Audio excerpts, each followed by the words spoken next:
بسم الله الرحمن الرحيم. في الفيديو ده هنتعلم ازاي نعمل ديزاين لمايكرو ستريب باتش انتنا، ولكن على برنامج ال HFSS. نفتح مع بعض برنامج ال HFSS عشان اعمل كرييت لبروجكت جديد. البرنامج ال HFSS بعملها بطريقة سهلة جدا على برنامج ال CST. برنامج ال CST كنا بنعمل كذا خطوة عشان نعمل نيو بروجكت، ولكن في برنامج ال HFSS باجي هنا على الشمال في حاجة اسمها Insert HFSS Design، بدوس عليها كده فتح معايا برنامج ال HFSS. تمام.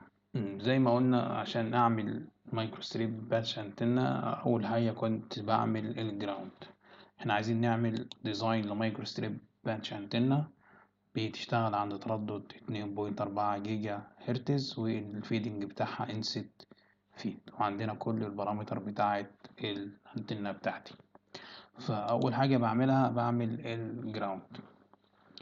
في برنامج ال CST كنا بنروح على قائمة اسمها موديلنج وبنعمل منها بريك، لكن هنا في برنامج ال HFSS باجي هنا اهو بقول له درو بوكس وبرسم البوكس بتاعي كده اهو.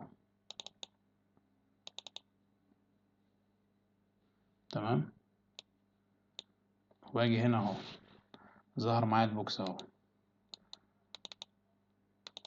ادوس عليه واغير الاسم بتاعه اهو، اسميه جراوند.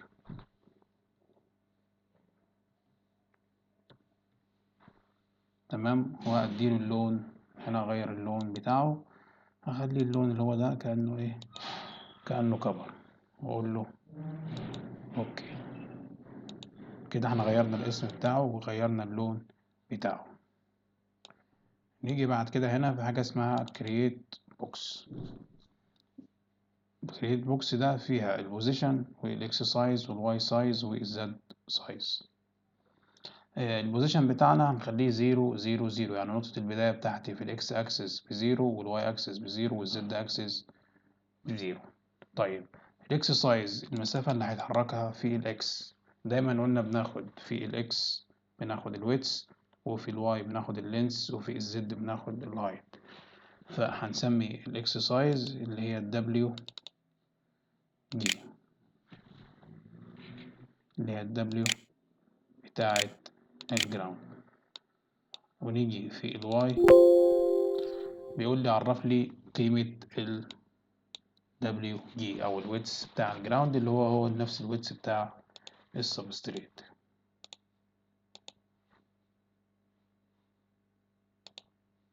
أهو. أهو إيه السبستريت دايمنشن along X اللي هي 66.5، أقول إن هي ب66.5. والواي أكسس بنعرف عليها ال G. هيقول لي عرف لي ال G، لازم نتأكد إن اليونتس بتاعتنا بالملي متر. نشوف ال G اللي هي 90.86،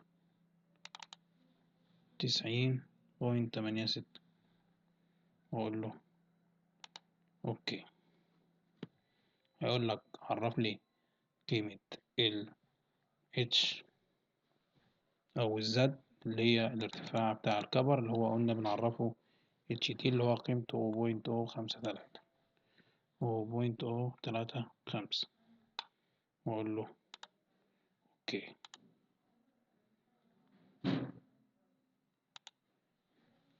مننساش نغير نوع الماتيريال بتاعة الجراوند اهو، من هنا نخليها كبر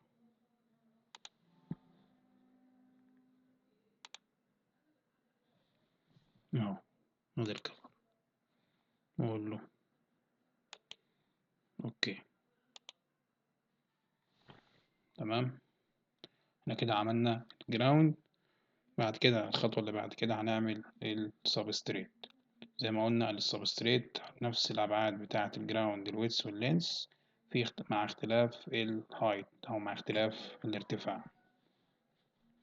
تمام. برضو نفس القصة، هندوس هنا درو بوكس،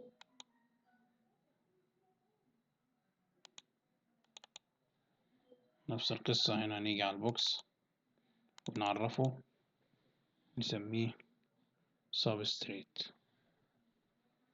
ونغير الماتيريال بتاعتنا. قلنا ان الماتيريال اللي هي الاف ار 4 اهي، اللي هي ليها البريماتيفيتي 4.4، واللوس تانجنت اللي هي 0.02. اقول له اوكي، ونغير نوع نغير اللون بتاعها، وليكن نخليه اللون ده، نقول له اوكي. نيجي بعد كده في البوزيشن بتاعها، البوزيشن بتاعها في الاكس والواي 0 0، ولكن في نقطة البداية بتاعتها في الزد اللي هي نقطة النهاية بتاعة الجراوند، نقطة النهاية بتاعة الجراوند اللي هي الاتش دي تعتبر نقطة البداية بتاعة السبستريت. نفس القصة هنا هيبقى دبليو جي، لأن الدبليو بتاعة السبستريت هي الدبليو بتاعة الجراوند، وكذلك الواي اكسس. نيجي بعد كده هنا الارتفاع بتاع السبستريت بنسميه اتش اس، نقول له اوكي. هقول له عرف لي الارتفاع بتاع السبستريت، اقول له 1.575، اقول له اوكي. كده انا عملت اهو، كده انا عملت السبستريت وعملت الجراوند. الخطوة اللي بعد كده ان احنا عايزين نعمل الفيد لاين والباتش. يفضل ان انا ابتدي اول حاجة بالفيد لاين، يفضل ان انا ابتدي بالفيد لاين. نفس القصة هعمل بوكس، ونيجي نعرف البوكس زي كل مرة، هسميه فيد لاين، والماتيريال بتاعته، الماتيريال بتاعت الفيد لاين والباتش والجراوند الماتيريال بتاعتهم كبر، ونديله لون مختلف على لون السبستريت وليكن اللون الأحمر، وأقول له أوكي. نيجي بعد كده نشوف البوزيشن بتاعه. البوزيشن بتاعه الفيد لاين بيبتدي من هنا اهو كده، يبقى كده، فهو بالنسبة لي عند ال y 0، وعند ال x فهو في نص الشكل، فهو WG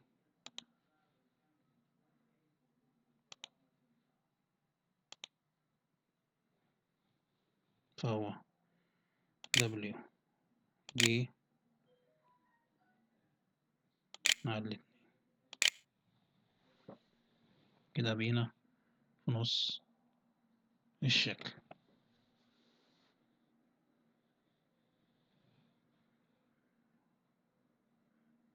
ناقص W feed line على الاتنين، وزي ما قلنا في الواي 0، وفي الزد نقطة النهاية بتاعة السبستريت هي نقطة البداية بتاعة ال ال الفيد لاين، ونقطة النهاية بتاعة الفيد لاين اللي هي ال HS زائد HT.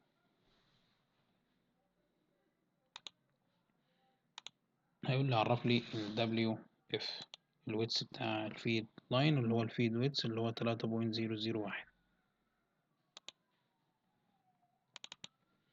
3.011. أقول له أوكي. في الإكس سايز اللي هو WF، والواي سايز اللي هو ال LF اللي هو الويتس بتاع الفيد لاين. هيقول لي عرف لي ال LF، نشوف قيمة ال LF بكام، اللي هو الفيد لينس اللي هو 28.541، 28.541.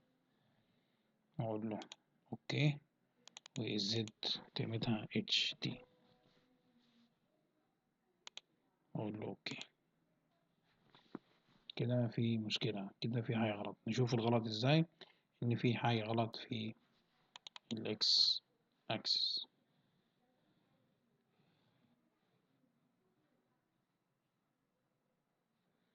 مشكلة هنا اهو، القيمة دي مش معمولة بالمليمتر،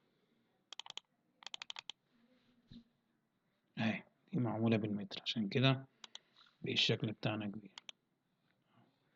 نيجي هنا عند WF نخليها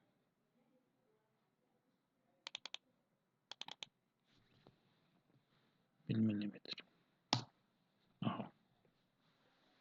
كده عملنا ايه؟ الفيد لاين اهو، ادي الفيد لاين بتاعه.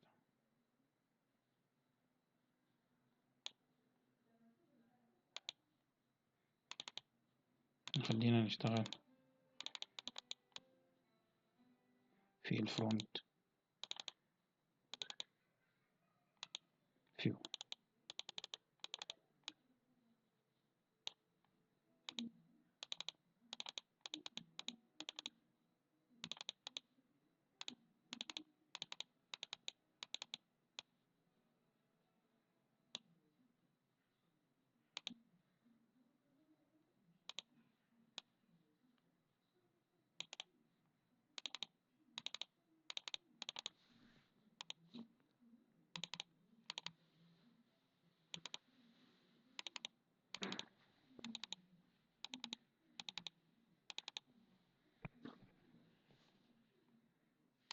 اهو كده في الفرونت فيو.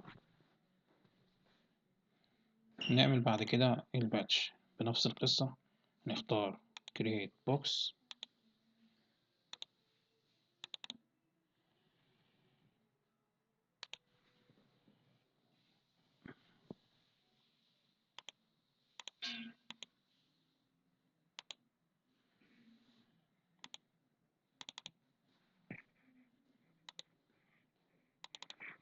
ونيجي هنا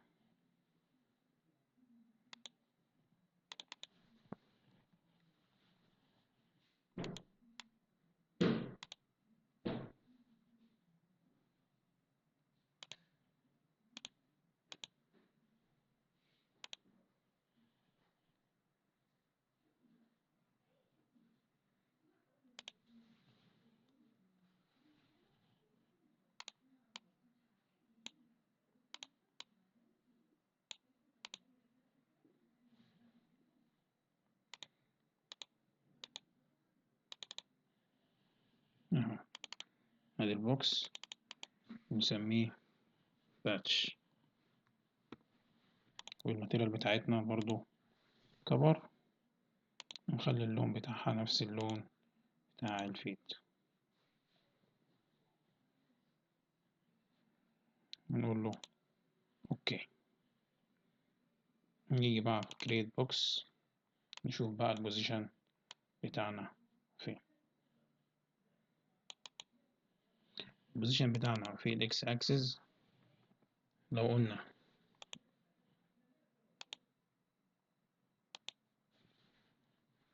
WD على الاتنين، احنا كده بقينا في نص الشكل، ناقص WB مع الاتنين عشان بعد كده أضيف عليها قيمة الإكس أكسس WB، فبالتالي هيديني إيه؟ هيديني يبقى في نص الشكل. والواي أكسس وصل للنهاية البداية بتاعتها من نقطة النهاية بتاعة الفيد لاين اللي هي ال LF. والزد أكسس نفس الزد أكسس بتاعة الفيد لاين اللي هي ال HS زائد ال HT.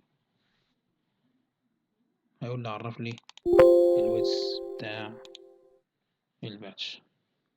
الويدث بتاع الباتش اللي هو 38.04.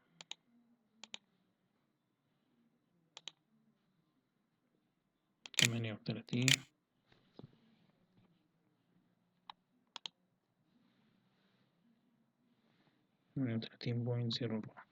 أتأكد إن اليونت بتاعتنا بالملي.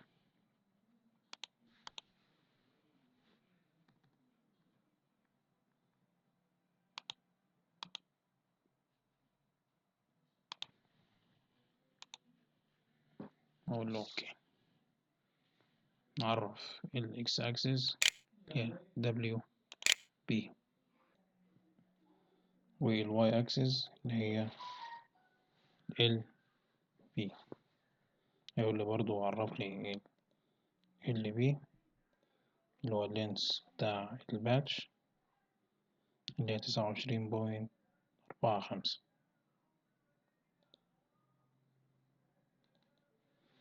29.45. أقول له أوكي، ونعرف له الزد أكسس اللي هو الارتفاع بتاع الكاميرا اللي هو ال اتش تي. هنا نيجي هنا تلاقي قيمة بس مش معمولة بالمليمتر، هي القيمة دي اللي هو الويتس بتاع الباتش ده نخليه بالمليمتر أهو.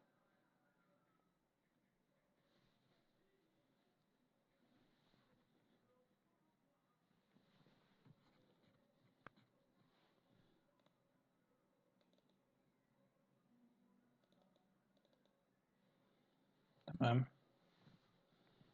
احنا دلوقتي عايزين نعمل الجزء بتاع الانسيت فيد. أول حاجة لازم أعمل يونت للفيد لاين مع الباتش. ادي الفيد لاين، وادي ادوس كنترول على الباتش، وادي علامة اليونت اهو. اهو اهو الشكل كده بإيه، حاجة واحدة. طيب أنا دلوقتي عايز أعمل انسيت فيد، نفس القصة.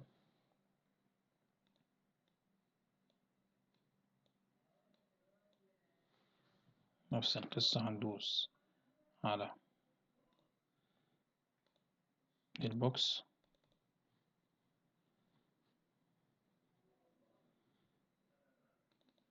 نخلي اللون بتاعه مثلا أزرق مثلا، ونوع الماتيريال بتاعته برضو كفر، ده الجزء اللي أنا هقطعه من الباتش. طيب نيجي بقى في البوزيشن بتاعه. فالبوزيشن في الإكس أكسس يبقى دبليو جي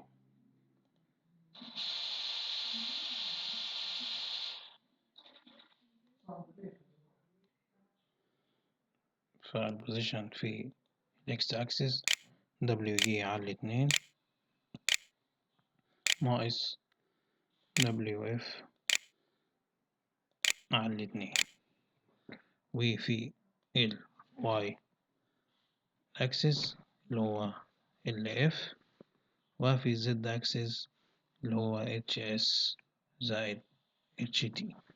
طيب نيجي في ال X axis هنقول ناقص WC أو الجزء اللي هنقطعه، ونعرف له الجزء اللي هنقطعه اللي هو الانسيت جاب. فقيمة الانسيت جاب 1.506. 1.506 وأقول له أوكي. وهنا في ال Y axis اللي هو ال LC الطول بتاع الانسيت، هيقول لي عرف لي برضه ال LC. فقيمة الانسيت distance قيمتها 9.779.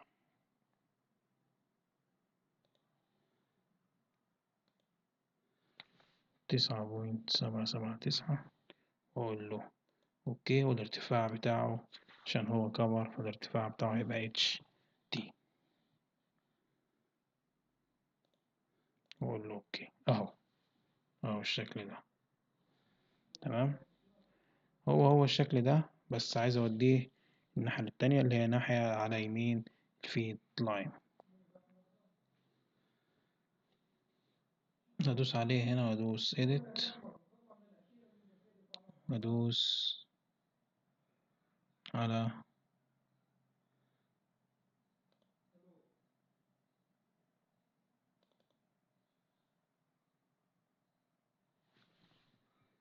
أو ممكن إحنا نعمل له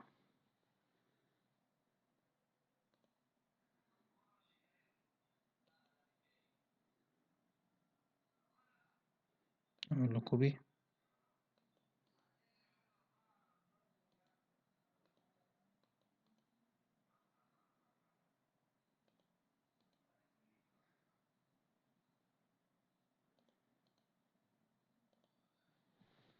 نيجي نعمل بوكس تاني عشان نعمل اللي هو الناحية اليمين اهو. فده بوكس 2 برضو نديله لون تاني، أي لون، والماتيريال بتاعته برضو كبر. أقول له أوكي. تمام. نيجي برضو في ال X position، فال X position بتاعته W K على 2 زائد W F على 2، وال Y axis ال F و Z axis HS زائد HT. نيجي في ال X size فهي WC، وفي ال Y size LC احنا كده كده معرفينهم، وفي ال Z axis اللي هو HT نقول له اوكي اهو. ادي التاني اهو. هنعمل ايه بقى؟ هنيجي نقطع الكلام ده، نقطع ده وده نقطعه من الكفر. فهندوس على الباتش او الفيد لاين، ندوس عليه، بعد كده كنترول بوكس 1 وبوكس 2 وندوس على علامة اهي سبستراكت، فبيقول لي ادي هيقطع لي بوكس 1 وبوكس 2 من الفيد لاين، واقول له اوكي اهو. ادي كده عملنا الانسيت فيد. فاضل ان احنا نعمل الويف بورت والاير بوكس. الاير بوكس في برنامج السي سي تي بيكون جاهز، لكن هنا هنعمله. فاول حاجة هنعمل الفيد بورت. فعشان اعمل الفيد بورت لازم اشتغل اغير الاكس واي بلين بتاعي، اخليه زد اكس بلين، لازم اخليه زد اكس بلين. فهنا نعمله من خلال اللي هو الشيت اللي هو درو ريكتانجل.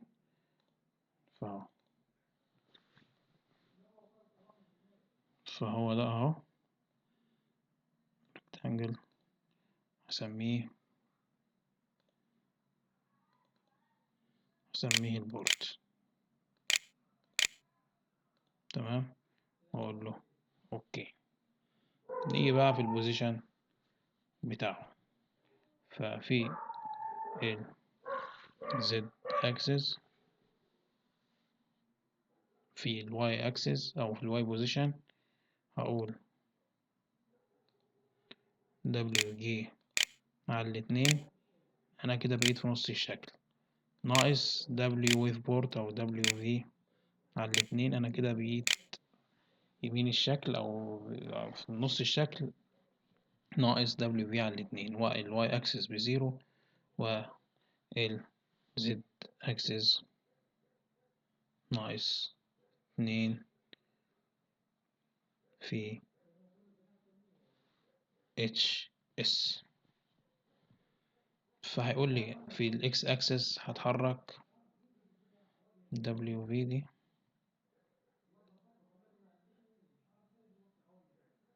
WV اللي هي بتساوي 5 في WF. تمام.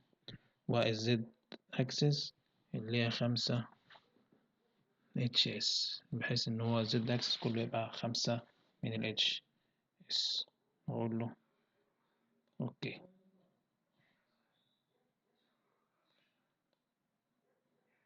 كده يبقى في مشكلة عندنا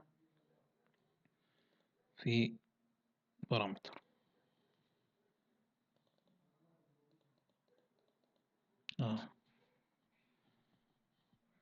نفتح الويف بورت تاني.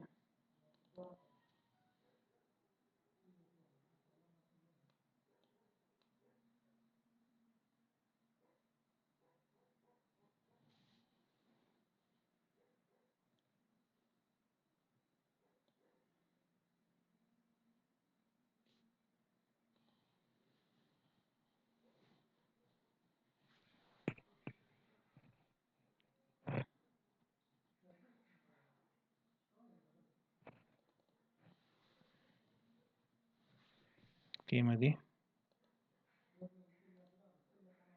WV اهو. كده عملنا الويف بورت مظبوط. ولازم اعرف الويف بورت هنا مكتوب ايه assign، فادوس على البورت واقول له assign excitation واسميه ويف بورت، يظهر لي رقم البورت اللي هو البورت الاول، فاقول له نيكست. بعد كده نيكست هقول له ان الويف بورت الزد نود بتاعته ب50 اوم، واقول له فينيش. الخطوة الأخيرة لازم أرجع الإكس واي بلين بتاعي. الخطوة الأخيرة إن أنا هعمل الإير بوكس. الإير بوكس ده في برنامج السي اس تي مكناش بنعمله، بيكون جاهز على البرنامج، لكن هنا هنعمله. فالإير بوكس ده عبارة عن هواء، فهنشوف نعمله ازاي. برضو هنعمل درو بوكس اهو، برضو نفس القصة. هنغير الاسم بتاعه،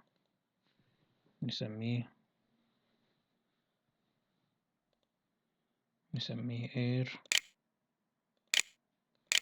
بوكس. تمام. ونخلي الترانسبيرنت بتاعته مثلا 8/10، اقول له اوكي. تمام. ونيجي نغير نعمل له بقى ايه برضو البوزيشن. فالبوزيشن بتاعه في الاكس اكسس دي قيم ثابتة، لامدا على 4، والواي اكسس 0، والزد اكسس برضو ناقص لامدا على 4. القيم دي ثابتة لأي اير بوكس في أي ديزاين. ف... فاللامدا هي اللامدا بنحسبها من خلال الريزونانس فريكونسي. اللامدا بتساوي سي على اف، السي اللي هي 3×10⁸، والاف 2.4×10⁻⁹ هتدينا 125 مليمتر. اوكي تمام. ففي الاكس اكسس هيبقى لامدا على الاتنين، بحيث ان يبقى لامدا على اليمين ولامدا على الشمال في الاكس اكسس، زائد الويتس بتاع السبستريت او الويتس بتاع الجراوند. وهنا يبقى لامدا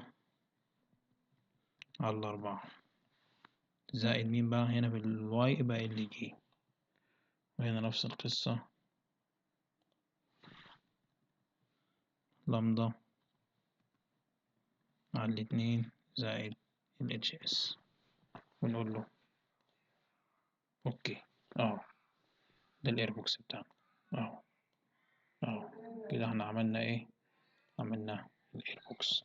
برضه هنيجي نقف على الايربوكس وندوس كليك يمين، وندوس assign boundary، ونعمل له ايه ان هو الراديشن، راديشن 1. اوكي تمام. نيجي بعد كده في علامة اسمها علامة الصح، ندوس عليها. اللي ناقص عندي هنا اني لازم اعمل analysis setup. analysis setup نعملها ازاي؟ analysis setup نيجي هنا على HFSS، ادي analysis setup، ندوس add solution setup. بيقول لي هنا solution frequency او resonance frequency اللي هو 2.4 تمام جيجا هرتز، واقول له اوكي. بعد كده هنا تظهر لنا علامة اللي هي الاد frequency sweep اللي هو سيت اب 1. فنقطة البداية بتاعتنا هنخليها مثلا 1.5 لحد 3.5 عفوا 1.5 أو 1 مثلا لحد 3.5. نخلي الستيب سايز بتاعتنا نخليها صغيرة جدا، نقول له اوكي. بص كده هنا كده انا اقدر اعمل الرن هنا اهو، ده اللي اسمه analyze all. اقول له save بيسيبني كده، هو بيعمل رن اهو.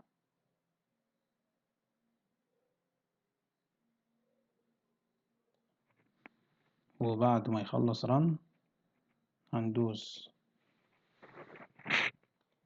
هنا على ال HFSS ونقول له result. بعد كده هنقول له create model solution. بعد كده هنقول له rectangular، هنقول له اعرض لي ال S بارامتر اللي هي ال S11 بس اعرضها لي بالديسيبل، نقول له new report. الكلام ده بعد ما يخلص، بعد ما يعمل رن عندك تعمل الكلام ده. السلام عليكم.